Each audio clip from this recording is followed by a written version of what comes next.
Hello, I'm Gavin Horgan, Headmaster of Millfield School in Somerset, the largest co-educational boarding school in the UK. Welcome to the Millfield Way Podcast. Here, you'll hear from teachers, coaches and students from Millfield and Millfield Prep School.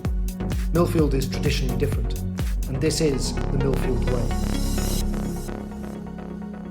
Hello and welcome to this Millfield Way podcast in conversation with Neil Wheeler.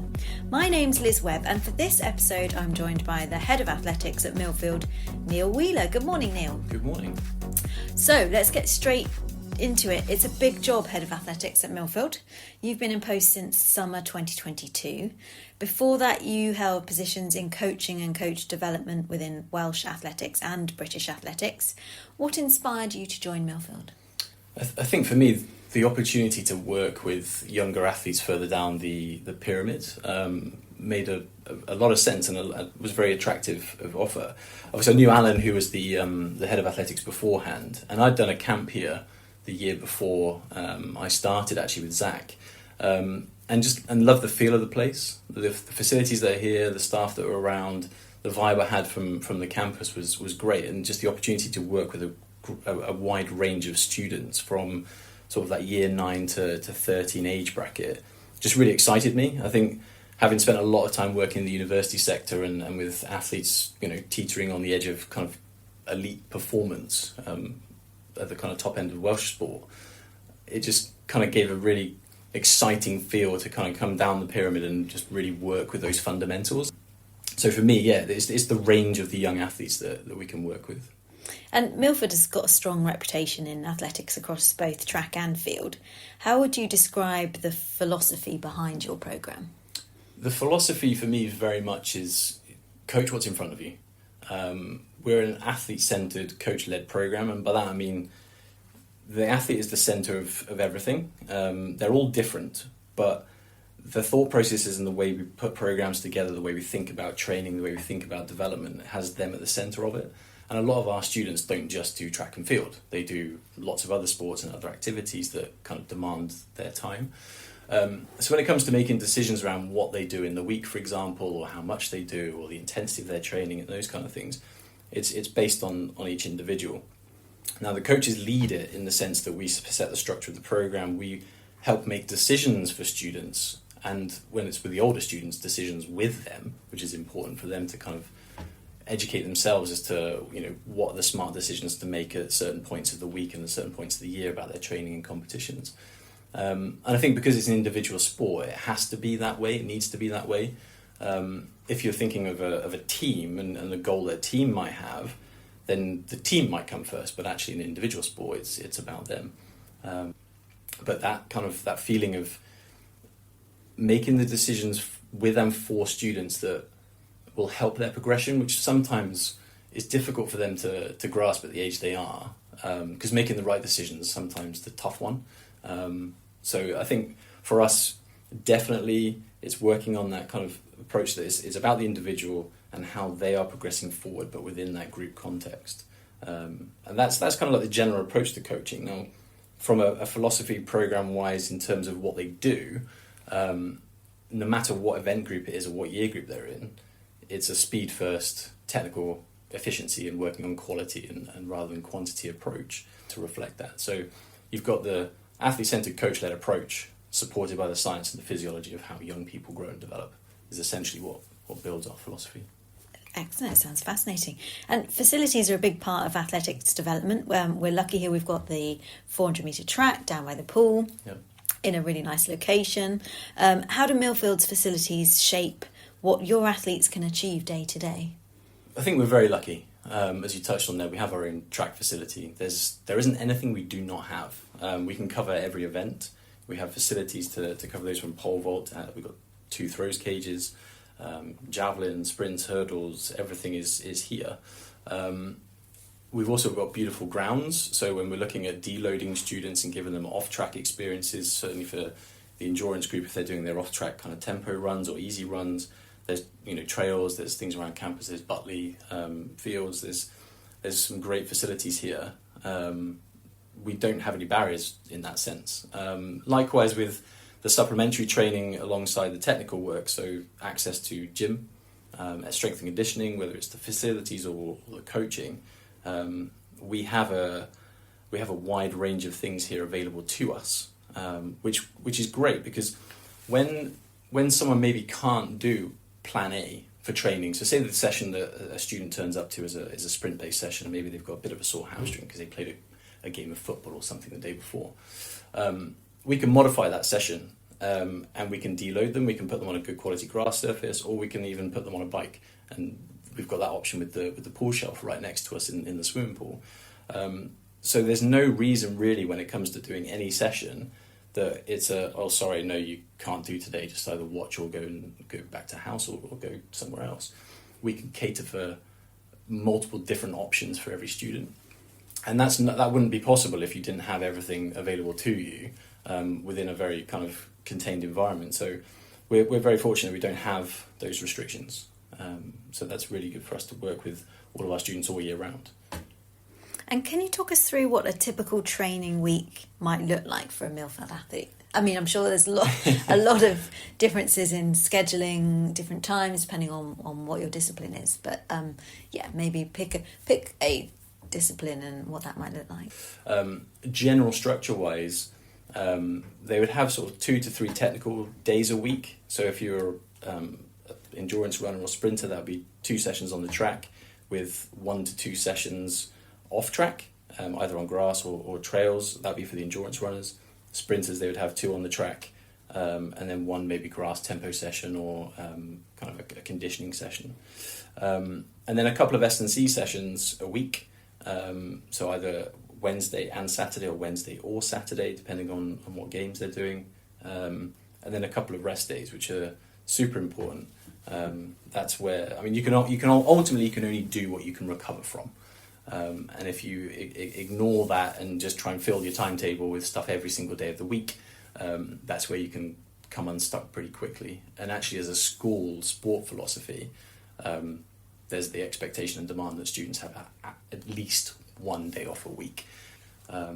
So if I kind of flash through Monday to Sunday as an example, it'd be kind of like a track day on a Monday, a general day, so whether it be mobility or grass runs or sort of flexibility, core training on a Tuesday. Wednesday, strength and conditioning. Thursday, a rest day. Friday, they'd be back on track.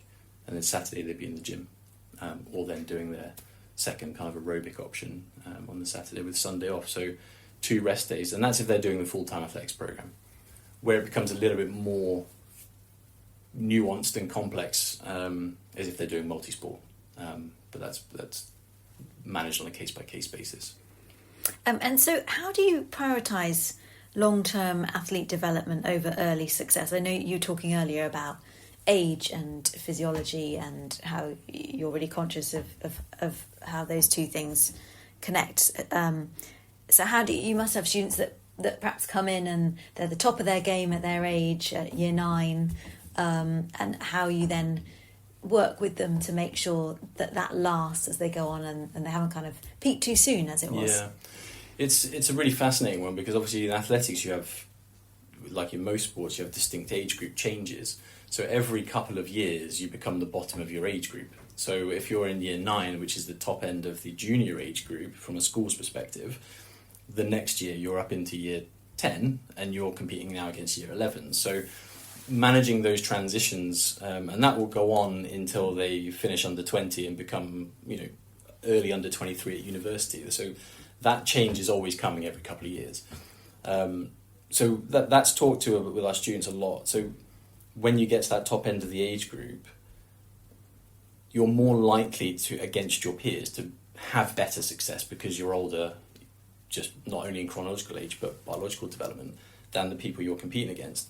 But be completely aware that next year it's going to flip around, and that's going to bounce every couple of years. So you could be really successful as a year 9, and then you go into the first year of the inters, you could maybe even improve yourself, but be behind the curve of that entire age group. And that for me is where you really need to, as an athlete, focus on yourself and not trying to be the best in a particular age group or the best in the country. Because I was the best last year doesn't mean you're going to be the best this year, especially if you've changed. But it's got to be about self-progression. And as we all know, like developing in any sport is got to be looking at what am I doing, what are my strengths, what can I really maximize, and then what are the things that I need to kind of work on, and understand that might be a 5-year journey. As we touched on earlier, biologically they're changing all the time. Even our sixth formers, they're converting into young adults. But when we talked about the physiology of coming through childhood and post-peak height velocity, those energy systems they can now train, they weren't able to before. They're in the infancy of being able to develop that. So they're going to look at those and go, well, actually, I'm doing quite well. What does 5 years' time look like when I'm kind of 23 and going into the seniors? So I think if you look at what you're doing in year 9 should be slightly different to what you're doing in year 10. It should be slightly different in year 11. Now, there might not be obvious massive changes, but it should slightly adjust. And our year 9s are definitely doing different things to our sixth formers who are doing all year round full-time athletics. If you're training full-time now like an elite athlete, then you're probably in trouble. And we're certainly not encouraging that, and we're not doing that here. And I think if there's any criticism that maybe would come our way, it would be that we're maybe underdoing it, and I'd much rather that. I'd much rather have happy, healthy students who are progressing and keeping injuries. As we said, they're part of sport, but they can also be part of programming problems and overdoing things and not resting when you need to rest and ignoring warning signs and things like that we talk to them about all the time. So for a sprinter, for example, if you've got a sore hamstring, the worst thing you can do that day is ignore it and do a speed session. So there's all of those things that they need to learn and we need to help them with. And I think, you always look to the future. Now is great, and early success maybe helps for motivation. But staying hungry and looking forward all the time is an important trait to have for an athlete, I think. And with our training sessions, do younger year groups train with older year groups? And is there that kind of do they look up to the older ones and see what they're doing? And is there that dynamic going on? Definitely. And I think there's been some really good examples of that over the recent kind of few years that I've been here. Because we are a sport where both males and females train together and different year groups train together all the time, it provides the younger ones with some really good role models to look up to and go, do you know, I want to be like so-and-so in when I get to year 11. I'm only year 9 now. And they look at what they're doing and how they're behaving, and are they regularly at training? Are they wearing the right kit? Are they doing those basic behaviours really well? And we have a lot of students in track and field that do, which is great. And we have some fantastic role models. And that isn't always necessarily because they're the highest performing students. There's results is one thing, and achieving great things, which is what everyone's trying to strive to do. But the achieving and doing the great things doesn't always mean picking up an international vest or winning a medal at a major championship. Those with the patience to work with the younger ones and acknowledge, actually, I was them 3 or 4 years ago, and I know what it was like to come here as a year 9. Because that I'm sure is daunting for year 9s to come into a group where you've got 18-year-olds. It's probably not a very comfortable environment to first step into. But I think that's where the welcoming nature of the students that we have, they recognise that because they know that they were there once. Yeah. And I think that's a real strength of the programme. And you touched on injury, probably coming up in an athlete's career at some point.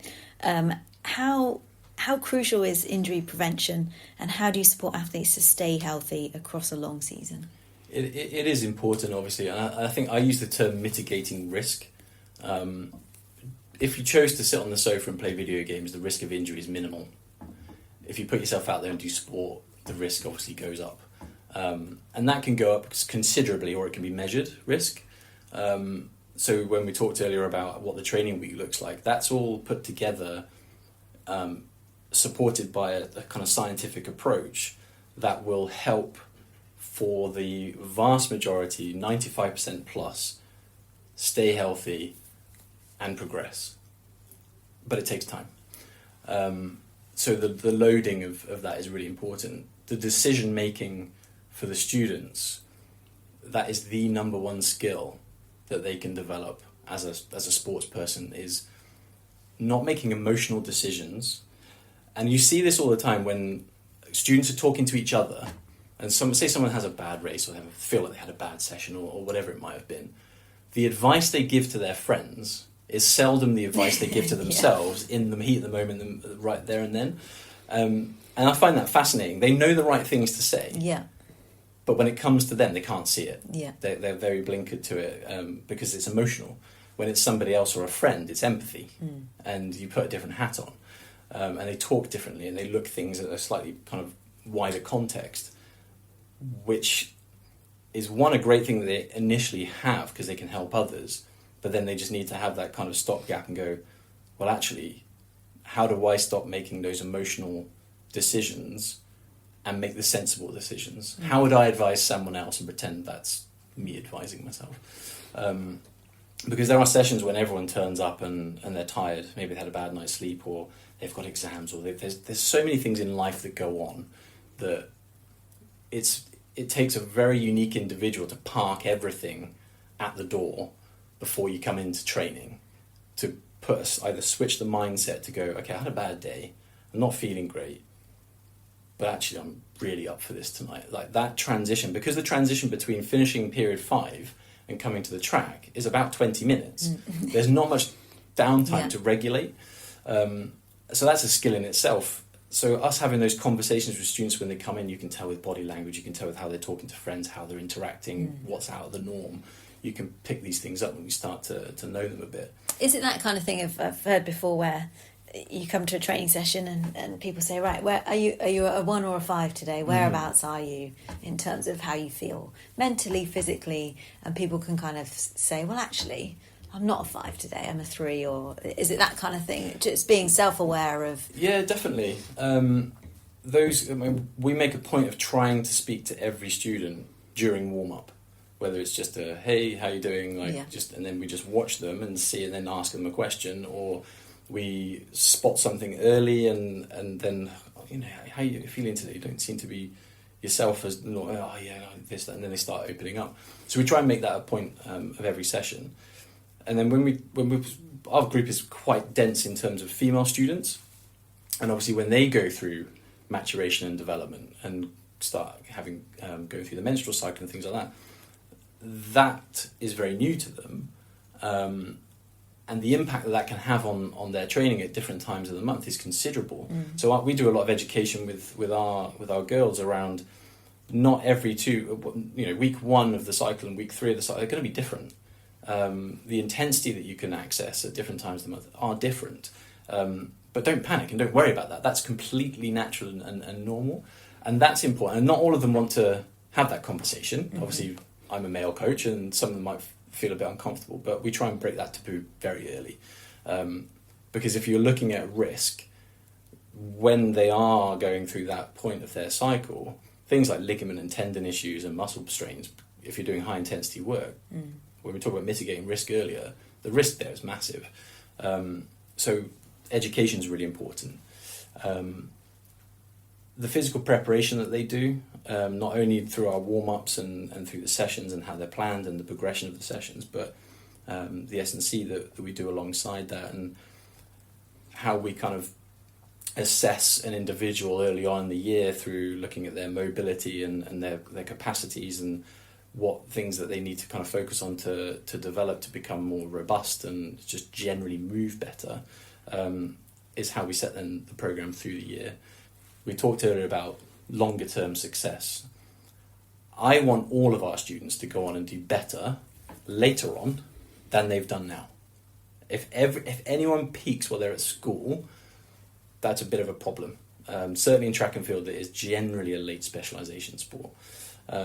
So if they can make smart decisions, they're physically well prepared, and we dose them right with the right work at the right time, you have a much better chance of reducing that risk factor and increasing their chance of going on and being successful for whatever that means for them.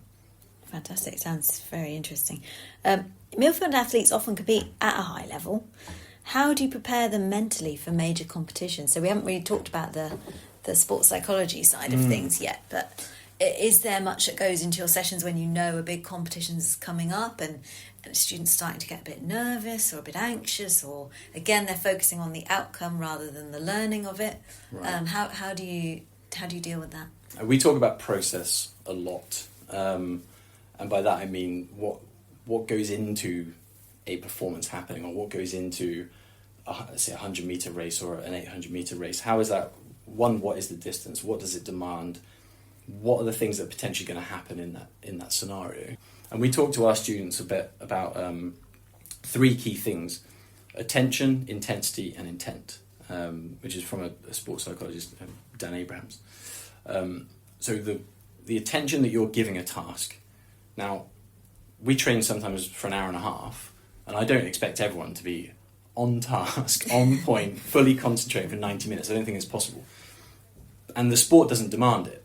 So if you're a sprinter, you've got to concentrate really intensely when it's your turn to race. And you have to self-regulate and try and switch off as much as possible before that to help conserve energy. Now, everyone's going to be nervous when it comes to competition. It doesn't matter if you're doing house athletics or you're going to the English schools final. There's going to be nerves. And that's perfectly normal. It's how you harness that to your best advantage. In track and field, there aren't many events. I'd say probably endurance running is probably one of the only ones where anyone can directly influence what you're doing. Like a long jumper, it's you on the runway. A sprinter, it's you in your lane. Endurance is the only one where more decisions are made and more how the opposition are performing can dictate how you perform. So there's nuances there. But that's the fascinating thing. I'm not a sports psychologist, but you've been around enough young athletes and older athletes and enough competition environments of all different levels to know. And what's the comforting thing about track and field is the similarity of it all. So it doesn't matter if it's a diamond league, the procedures are the same as going to an English school. So you have the warm-up area, which is separate to the spectator area. You then have a first call room and a second call room, and then you're out on the track. It's exactly the same as what the elite athletes are doing. So the process is very familiar. So as you grow up and go through those things, there's not many wild things to expect from being in year 10 to being one of the best in the world. That process is very similar. The number of people watching you are going to be different. That adds stress in itself. So we'll have students that are used to competing when it's us here at the facility, say the Mendip Schools Championships that we host here, is a very relaxed environment against other schools in the area. When they go to English schools with Alexander Stadium, and there's 70 odd counties there plus spectators, it's a big arena. That's almost where the Birmingham European Championships are this year. It's where the Commonwealth Games were. It's a big stadium. That in itself, the track is the same. It's 400 metres. Yeah. Same facilities. Same race. It's just what's going on around it is different. And for anyone to expect to handle that really well first time out is maybe a little bit unrealistic, and they need to cut themselves some slack. It's just very different. And then when you go into the next level, it's different again. Although I said there are similarities and a lot of things are the same, the pressure that people put on themselves, we don't put any pressure on anybody. Like I have, on competition day, if I'm coaching someone, say if they're a sprinter, if I'm coaching in warm-up, that's a sign of panic. And I don't generally panic as a coach. Their job when they're warming up for a competition, and my job as a coach, is to calm them down and focus them. So they go through the similar kind of warm-up routine, something that's familiar. And these all feed into those processes around arousal and how they kind of help focus on their event and positive self-talk and all those things, because it's amazing how many of them first off will go, I can't do this, or I'm scared, or I'm this, I'm that, and they think of it from a negative perspective. I go, well, it hasn't happened yet. So, okay, you can imagine what it might look like going wrong, but now stop that and imagine what it looks like going right. And if you go into something convincing yourself that it's not going to go well guess what? Yeah. It's probably not going to go well. And I know as well, like when they get to a certain stage of competition level and they're turning up to competitions and they know their competitors because it's the same people that they're always racing. Yeah. So that also plays into it, where they kind of know each other, they know what each other can do. And there you're kind of coming into keeping calm, but also then race tactics, and that you kind of go onto that level of definitely. how you're going to deliver. We have in the UK, I mean, if you go back 20, probably would be 20 years now, pre-Power of 10. So the Power of 10, for all of its wonders in terms of how much data is on it, all the results, the fixtures, everyone's got a profile, there's rankings, every event, every age group. That's great, but as you touched on, now all that information is available to everybody. They know they can look up their competitors. Who am I likely going to be racing this weekend? What do they do in their last race? What's their average been this season? You know, they've got all this information. Well, that information was never available years ago. Also, social media, they'll follow people, their friends, competitors, they'll see what they're posting, and people only ever post the good things about what they're doing and what's happening in life. They never tell you the true story of what's really going on. No one says, I've got an injury, or I've been really unwell for the last 3 weeks and Absolutely. haven't been able to train. It's they're taking both of these sets of information and data, and before they even get to the arena, they're talking themselves out of, oh, there's no way I can possibly beat that person, or I'm going to be so far behind in this race, or I'm not going to do very well. And you can self-sabotage really easily in track and field, because it is an individual sport and it's you putting yourself out there. And that's why competition isn't for everyone. Like, if there's people here that we've got doing sessions that don't want to compete, I'm not going to force them. Like, you've got to do it when you're ready and want to do it. Now, this is a very safe environment. You're around your friends, it's home, it's at school, it's familiar. But then you take them to a competition that's different, they might freak out a little bit. So, you know, having the right level of competition at the right time for each individual is important as well. And that might be at the point where, well, actually we need to stretch this individual. They need to compete up an age group, or they need to compete in a slightly higher level meet. But they might look at someone else and go, actually, ideally we need to pick up an open graded meet where you're competing against people maybe a little bit younger even. So yeah, the mindset and goal setting, I think, is really important. Those two things kind of go hand in hand. Having realistic expectations of yourself and not putting too much pressure on your performances. And I think it was the first week of this year, when we talked to the students in different groups, was around enjoy your journey and enjoy the process and the journey that you are on. It's not anybody else's. It's not the person sat next to you. It's yours. And don't measure your success by someone else's, because they could be wildly different. And your success, and you own your journey. Otherwise, if you constantly compare yourself to others, which is very easy to do in track and field, as we talked about, it's ranked. It's you get times, distances, and heights. It can be quite a miserable experience, because you're never, then nothing you do is ever going to be good enough, because there's always going to be someone better than you. Unless you are the best in the world, there's always someone better than you. So definitely encourage them around that kind of mindset and appropriate goal setting when they're looking at competition. And so on the competition, staying with that theme, what does a year look like for your athletes? If we're looking at the indoor season, the outdoor season, what competitions are our athletes regularly at? So we are a year-round sport. There's only really 1 month, I think, where I think it's August, where we're not involved in something. So cross-country early on in the year, which actually runs from September through to the end of March. With our sixth formers and so year 11, we go across to Cardiff for the indoor, and we'll expose them to, if it's a right for them, an indoor opportunity for them to. It's a nice way of breaking up training. Now, in previous roles, indoor season was massive for me because we were based at an indoor facility, and we had smaller groups and we could get around the country and do things every weekend. Here it's a little bit different because we have school on a Saturday. If you disappeared every single week, that'd be a problem. So I think exposing them at the right time indoors to one or two competitions. Obviously, there's a lot of students. We have a mix of day students and boarders, so the day students have maybe a little bit more autonomy to go and do events elsewhere, which is great for them. So they can pick up maybe more indoor or more cross-country or other road events or whatever it might be. But the summer's the big one. The summer's where everyone gets an opportunity to come and compete, whether it's here or at Yeovil or somewhere different.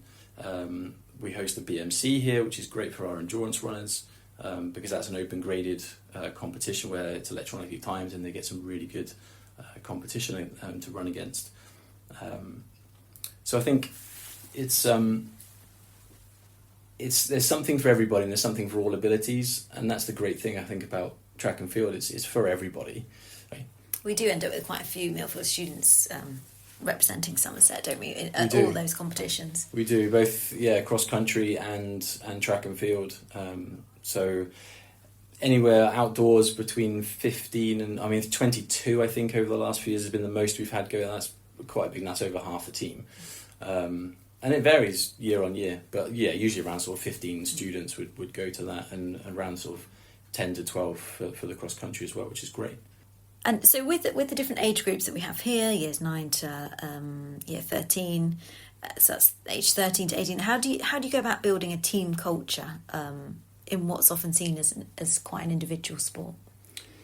It's difficult because even on an operational basis, when you're down at the track, we have a large endurance contingent, we have a big kind of sprint and hurdles contingent, we have a smaller kind of jumps and throws groups, but they're kind of their own individual tribes who work really closely, both themselves to help others that are in a similar event, but also, the nature of it being a school and that everyone, they might not train together, but they might have academic lessons together, or they might be in the boarding house together or a day house together, and they know each other differently. So even though at the track they maybe never kind of cross over or train together, endurance runners with sprinters, for example, there's a really good camaraderie between them just because they're here and they've got a shared kind of purpose. We have team meetings, we have education sessions, we have things where we bring students together, but overall, like year round, there's 120 students that do athletics, and when it comes to this point of the year, there's about 216 in total. So to get a team feel when you go to an event is easier. In training, it's a little bit more difficult because it is training groups and they're kind of working in those kind of group settings. The staffing team that we have throughout the year, really well connected. We talk to everybody, which is quite unusual actually. And then with the students, having that team approach to when we're at a fixture and they're all pulling on the Millfield vest, whether it's a cross country or a track and field meet, is quite special. You don't have to talk to them about it. They instantly get behind each other. It's just a tribal thing. And I love I come from a team sports background primarily as a sports person myself, and I love that. But I also love the uniqueness of the track and field in the sense you can have the team and the support and that element of everybody being together, but then when you step out there, it's you. And so it's a nice kind of complementary mix of competitions that we go to. And not many of the things we do are pure team scoring events. So English School's Track and Field Cup for the year 9 and 10 is probably the only one we do where they combine as a team to score something. The others, it's individual events and championships. So, but it's nice when they're all together supporting each other and they're wearing the Millfield vest, and there's a lot of pride in that, which is great. And the team that work with you, how many other staff work in the athletics coaching team, and they have different specialisms, I imagine? Yeah, so year round, there's myself as a full-time member of staff, and then we have Gary Jennings who helps me with sprints and hurdles. And Gary's fantastic. He's been here for nearly 20 years now, I believe, and was an Olympian himself in 4 hurdles, and he's great with the students. He's really keen to learn himself as a coach. We get on really well, and that in any relationship, in any work environment, that helps an awful lot. And we have a mutual respect for each other, and that's really strong. And he's a great asset to the program. Christian Brown, who's actually the head of triathlon, but also lead endurance running coach here. We connected in the program probably 2 years ago now, when Charlotte Fisher left. There's a really good opportunity, gutted that obviously Charlotte left because she was a fantastic member of staff, but it provided a slightly different opportunity to connect endurance running across multiple disciplines. So there's endurance running in track and field, but there's also endurance running in triathlon, there's endurance running in modern pentathlon, and those groups then kind of started to merge together, which the group size then started to grow considerably. But then you were putting compatible people together. So it really benefited the students because now all the best endurance runners are together. Then the next group down are all together, and you can have those groups within groups. So that's worked really well and been really positive. Then we have Pip Atkinson, who's with us year round, with the year 9 group and with the throwers, and she's fantastic when it comes to her wealth of experience in school environments and settings as a former director of sport in other schools and as a former international rugby player herself. She's brilliant. She's really good with the kids as well. Ken Holmes, who's been here, I think 21, maybe this is his 22nd season. Again, a very experienced throws coach and quite rare in the sense that he will cover off all 4 of the throws. Quite commonly, throws coaches will coach either 1 or maybe 2, but he does all 4. We have Matt Shields and Nick Turner, who are both on the teaching staff here, but help Christian with the endurance running program and cross country. Richard Gwynn, who's in once a week, helping with kind of year 9 and the sprints group on a Thursday. And then, in terms of year round, Christian North, who I've known for a long time actually, and I'm really glad we managed to get him here. Probably is 2 years now, but he's a pole vault coach, combined events coach, jumps coach, but just all around a good coach of kind of speed power individuals and gets youth development. And what's really good, it's not by accident, right? You hire people who share your values and philosophies and you see would fit in an environment like this. And even though some of those members of staff were already here when I came, they were already thinking along the same lines. And then I come in, have that compatible nature, the direction of the program and the philosophy and how we put things together, everyone's on board with, and then you recruit people off the back of that. And it's difficult to recruit in track and field because there aren't millions of coaches around that, because coaching in itself in track and field isn't really a viable profession. It's mostly done through volunteers in clubs. And there's a big gap then between that and then what happens at the elite level. So we're quite fortunate here that we do have a good staff team, and I like coming to work and working with them. Excellent. And finally, what excites you most about the future of athletics at Millfield? I think here the variety of the students, and you're never quite sure what next year is going to bring. What students are going to walk through the door, what students might be doing other sports in the first 2 terms that then come into the summer term and start picking up athletics. And I think that's the bit that excites me the most, is the not knowing. What we do know is how we're going to structure the program and roughly how many numbers we're going to have, but what you don't know is how those numbers are going to be made up. And we have to be slightly responsive if we're going to offer every event, which we currently can offer every event in track and field, which is quite rare in itself. Given that we have quite a small year-round staff body, there isn't an event we don't offer. But that also comes with its kind of risks in the sense of how you structure the week. So we can coach pole vault, Christian North coaches pole vault. We currently don't have any pole vaulters. In the past, when Alan was here, we had pole vaulters, and we have a fantastic pole vault facility. But if you then have a student that wants to pole vault, you have more of a reactive system, because you go, well, now we need to cater for that individual. We can, and this is how we're going to do it, and you solve that problem. You might not have a javelin thrower for 3 or 4 years, but then someone turns up for javelin. So it's the same, and I remember we're working in Welsh athletics, that a governing body with a small country like Wales, your national performance programme has to be reactive, because you don't know where the next javelin thrower is coming. It might be North Wales, it might be Cardiff. You just don't know. And for us, it's the same. Like, we don't know necessarily where the big interest is going to be. Obviously, like we talked about just now, endurance, the group's big, and that will continue to grow and develop. Sprints, generally the running events are the ones that are most, people experience the most. And then they come here and they want to continue. The ones that we kind of try and expose more people to is if you can sprint or have a go at jumping. If you're a thrower, then there's no reason why you just get locked into wanting to throw shot, try discus, try hammer, try all these other things. Because we talked about earlier the junior to senior success. Now, just because you're a discus thrower in year 9 doesn't mean you're going to be a discus thrower when you're 23. You know, you could be something completely different, javelin, or, you know, a different sport even. And I'm a big one on, a lot of our students lately were inspired by the Winter Olympics.